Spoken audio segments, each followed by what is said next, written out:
Salut à tous, bienvenue au Bi-Auto. Aujourd'hui, on parle bagnole, c'est parti.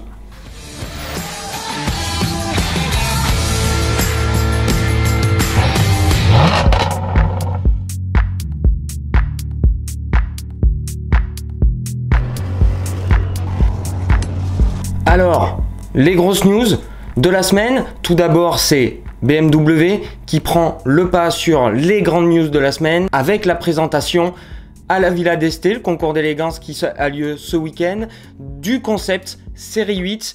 BMW renoue avec la fameuse série 8 qui nous manquait tant, je parle beaucoup pour moi. Un coupé grand tourisme absolument magnifique, moteur à l'avant, propulsion, probablement 4 roues motrices également, avec un dessin absolument magnifique. Encore une fois, je parle pour moi, mais je le trouve splendide. On a des influences anglaises, effectivement, qui sont bien là, vous l'aurez remarqué. Maintenant, je trouve que l'identité BMW est tout à fait respectée et que le côté sensuel de la voiture est bien là. On a vraiment un beau coupé grand tourisme. À l'intérieur, c'est absolument magnifique et le tout forme quelque chose de très fini. Ce qui fait que, comme d'habitude chez BMW, je pense qu'on est à peu près 90% du véhicule final parce qu'effectivement, oui, la BMW série 8 sortira. Est-ce qu'on verra ce concept ou quasiment un modèle de série en première mondiale à Francfort? Je sais pas, mais connaissant BMW, c'est pas impossible. Voilà, question motorisation sur cette BMW série 8. On l'entend tourner sur certaines spy vidéo avec le V8 qui motorise les M550i. Sur la vidéo de présentation, on entend vaguement un bruit moteur qui pourrait provenir du V8 biturbo de la nouvelle M5, donc de 600 chevaux.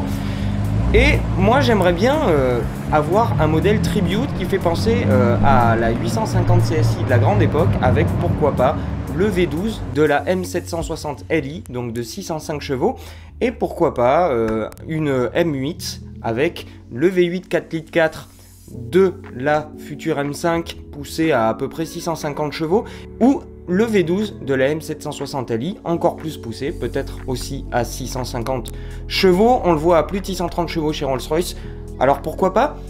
Maintenant, BMW nous offre une deuxième news cette semaine, c'est la M4 GT4, on l'avait découverte au BMW Brand Store à Paris. Là, elle est prête, fin prête pour la saison 2018. 60% à peu près de pièces communes avec la M4 d'origine.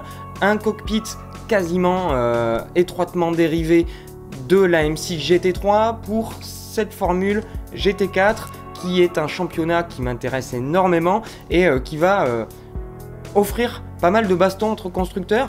Audi est présent avec la R8 LMS GT4, Porsche avec le Cayman GT4, beaucoup d'autres constructeurs. Le championnat risque d'être assez relevé et très intéressant. Autre grosse news de cette semaine qui est tombée aujourd'hui, donc hier pour vous, c'est Jaguar qui annonce la fabrication en quantité très limitée, 300 exemplaires d'une XE SV Project 8 pour suivre le Project 7 qui était sur base de F-Type R. Ce Project 8 sur la XE, là il fait pas dans la demi-mesure, on a droit au V8 compresseur qu'on a pu retrouver pour nous très récemment dans la F-Type SVR, à ceci près qu'il va développer 600 chevaux, qui sera donc dans la XE, donc l'équivalent d'une berline BMW série 3 Audi A4. Donc ça risque de dépoter grave, on n'en sait pas beaucoup plus, on reste branché pour avoir plus de news là-dessus. Voici quelques images.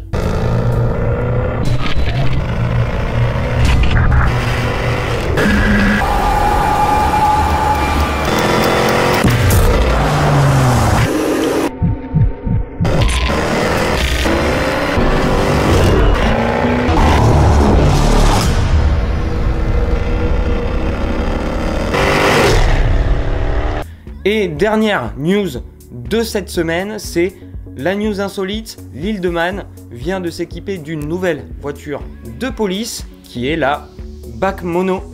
Et oui, effectivement, une BAC Mono en voiture de police sur l'île de Man où il pleut assez souvent.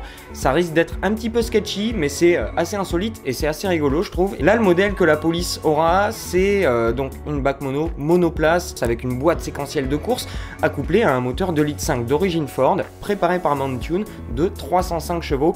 Pour à peu près 580 kg, ça risque d'envoyer pas mal. Donc voilà, pour les news, maintenant, qu'est-ce qui va se passer dans l'avenir sur ce mois de juin, notamment pour le billet auto? Là, les dernières semaines ont été un petit peu rebondissantes. Monaco, le Toronto, pas mal dopé. Cette journée chez Ford, que j'espère vous avez pu apprécier. Moi, je me suis régalé, notamment avec cette Mustang Shelby GT350R qui est vraiment un monstre. Je suis réellement tombé amoureux. Là, le début du mois de juin va être un petit peu calme. Je serai présent pour les journées test au Mans le 4 juin. Première journée test de ces 24 heures du Mans. En ce qui concerne la course, j'ai rien d'acté, j'ai rien de confirmé, j'aimerais beaucoup le faire mais je peux pas vous l'assurer, ça risque d'être assez compliqué niveau budget et niveau timing, donc restez branchés, mais j'espère pouvoir couvrir les 24 heures du Mans en live pour vous. Maintenant on va avoir quelques essais, mais le mois de juin sera un petit peu plus calme que le mois d'avril et puis le début du mois de mai qui ont été très chargés en vidéo. Il faut aussi que je me repose un petit peu, j'ai plus énormément de budget pour vous offrir des choses tout le temps.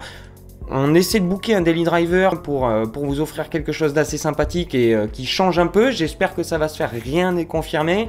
Donc voilà, un mois un petit peu plus calme, mais je vais faire mon possible pour vous offrir un maximum de contenu, un maximum de vidéos. Et voilà, pour que vous puissiez avoir encore du contenu et de plus en plus de qualité, j'espère. Avant de vous quitter, on a du nouveau sur le jeu concours de la casquette Pirelli. Dave, qui avait gagné la casquette, ne s'est toujours pas manifesté, donc manifeste-toi, envoie-moi un mail sur l'adresse qui est juste en dessous. Sinon, courant de semaine prochaine, je serai contraint de la remettre en jeu, donc voilà, n'hésite pas à prendre contact avec moi rapidement. Sinon, je la remets en jeu pour vous, les amis, pour que vous puissiez avoir une chance de la gagner. Et je vous laisse avec ce week-end sportif. Évidemment, on a rendez-vous avec le Grand Prix de Monaco ce week-end. J'espère que vous le suivrez.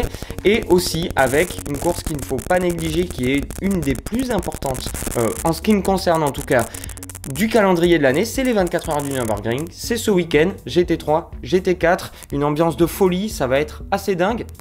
Et c'est un beau laboratoire pour les constructeurs qui s'y impliquent grandement. Donc il y a toujours quelque chose de super intéressant dans ces 24 heures du Nürburgring qui sont passionnantes à vivre. 2018, on essaiera d'y être. Cette année, on peut pas, mais on va essayer de suivre ça de près, à la télé et sur le web. D'ici là, les amis, je souhaite un très beau week-end sportif. J'espère que vous avez apprécié les dernières vidéos. J'espère que vous apprécierez ce qui suit au mois de juin. N'hésitez pas à me dire ce que vous attendez le plus. N'hésitez pas à me dire ce que vous pensez de la chaîne et de son évolution. D'ici là, les amis, je souhaite plein de bonnes choses. Et je vous dis à très bientôt. Ciao!